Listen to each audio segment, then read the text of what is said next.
Monsieur le Président, Madame, Messieurs du tribunal de la Cour, il y a des nouvelles qui nous rendent heureux, qui s'accompagnent d'un grinçage et de cris de joie.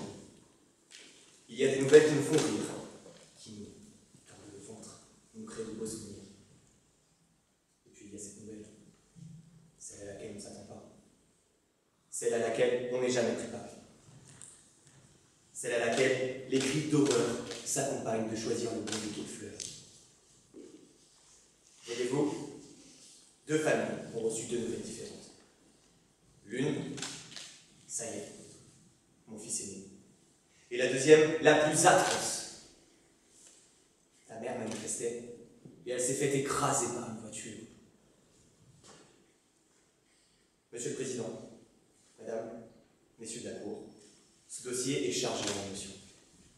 Il est lourd parce que nous sommes face à un père qui a mis tous les moyens en œuvre pour protéger sa famille. Mais ce faisant, il a tué.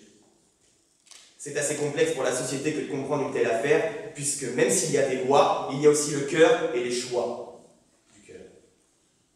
C'est pourquoi votre décision sera importante, parce qu'il n'y a qu'une solution possible. Alors, permettez-moi de vous exposer.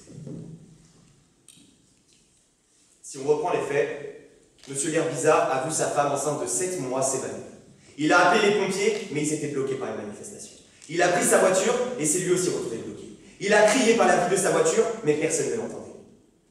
Alors il a accéléré et a roulé soi-disant sans vraiment s'en apercevoir sur une femme qui mourra de ses blessures. Le témoignage qui voudrait qu'on attendisse l'affaire, c'est la parole du médecin. Si M. L'Herbizard était arrivé 5 minutes trop tard, il aurait perdu sa femme et son enfant. Il faut se détacher, ici, Monsieur le Président, Madame, Messieurs de la Cour, se détacher de l'empathie de la situation et se concentrer sur le résultat du choix de l'accusé au moment des faits. Si la défense s'apprête à vous chanter la messe, Monsieur le Président, Madame, Messieurs de la Cour, ce ne sera pas bon. C'est pourquoi nous allons voir ensemble si l'infraction des violences volontaires ayant entraîné la mort sans intention de la donner, au sens de l'article 222.7 du Code pénal, puni de 15 ans de réclusion criminelle, est caractérisée. De plus, je voudrais préalablement indiquer à la Cour qu'une voiture représente une arme par destination, c'est-à-dire une circonstance aggravante de l'infraction selon l'article 222.8 du Code pénal, prolongeant la peine à 20 ans de réclusion criminelle.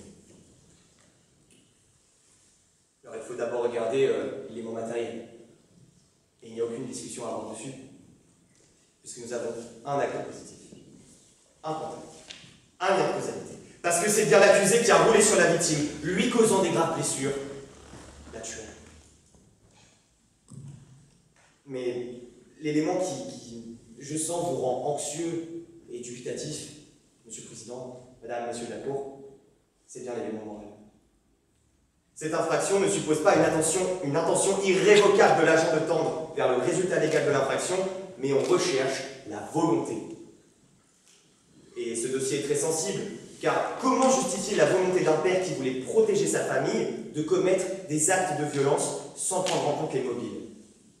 Parce que oui, la chambre criminelle estime, dans un arrêt du 3 novembre 1991 confirmé, un arrêt du 17 janvier 2017, que les mobiles sont indifférents.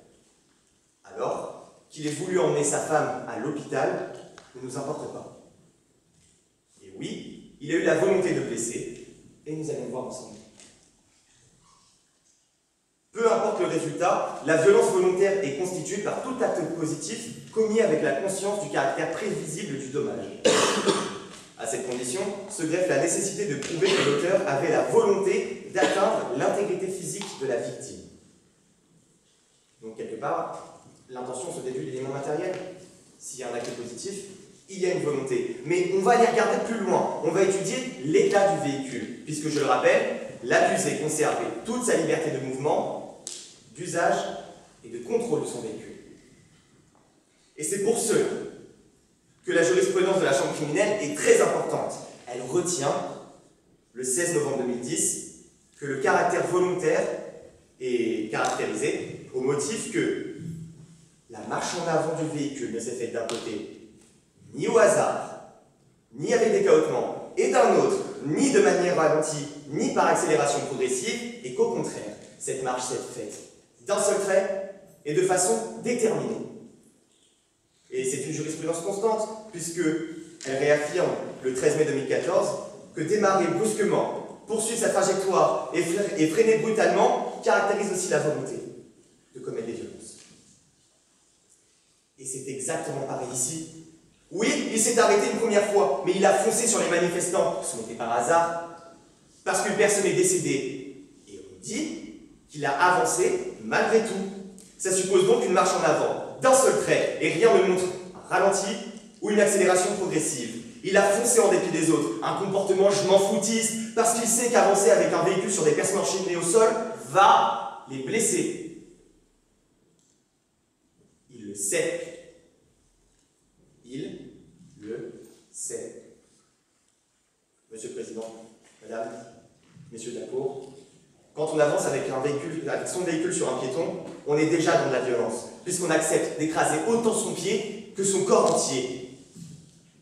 Et enfin, mais monsieur a eu à passer le code et le permis, il sait qu'une tonne pèse beaucoup plus lourd que le poids d'un être humain, qu'une voiture est une arme et qu'elle peut tuer.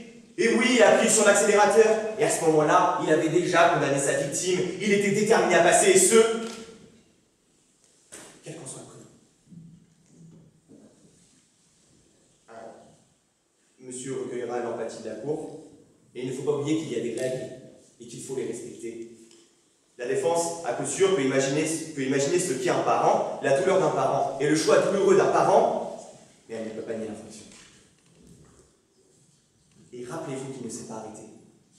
Selon l'accusé, il ne s'est pas aperçu d'avoir roulé sur une personne. Mais c'est faux. Mais c'est faux, parce qu'on sent tout, même quand on raye une jambe sur un trottoir, qu'on roule sur un bout de bois, sur un dos d'âne, et il ne s'est pas arrêté. Alors imaginez l'horreur de rouler sur un être humain. Il l'a forcément ressenti, mais ne s'est posé aucune question. C'est aussi ça qui montre qu'il avait l'intention de blesser. Sinon, il se serait arrêté. Il aurait entendu les cris des manifestants qui le suppliaient d'arrêter, qui auraient à coup sûr tapé sur la voiture pour le ramener à la réalité. Et la défense va vous faire croire que c'est les autres, les égoïstes, parce qu'ils ne l'ont pas entendu. Mais lui non plus n'a pas voulu les entendre. C'est l'égoïsme qui caractérise sa volonté, ses intérêts qui ont primé, sa détermination et son combat, et pas ceux des autres. Et il est évident qu'il n'avait pas l'intention de tuer. Monsieur le Président, Madame, Messieurs de la Cour, il n'est pas nécessaire de commettre une infraction pénale lorsqu'une femme est sur le point d'accoucher. À ce propos, la Chambre criminelle, le 18 janvier 1995, le dit très clairement. Un homme qui commet des excès de vitesse pour emmener sa femme à l'hôpital qui s'apprête à accoucher ne peut pas se prévaloir de l'état de nécessité. Et aujourd'hui, vous conviendrez avec moi qu'on ne peut pas laisser passer ça quand il s'agit de la mort. Ce qui justifie qu'on condamne ce comportement, c'est que ça va au-delà de la situation d'urgence. On préserve la vie et on fait la part des choses.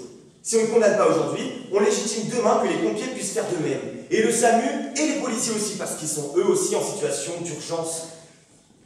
Mais ça serait un chaos social, puisqu'on prendrait plus de vies qu'on en sauverait, et on créerait un fait justificatif pour une raison subjective. Et ce dossier est bien la preuve que le ministère public a tout son rôle à jouer quant à la sécurité de tous. Manifestants, piétons, passants.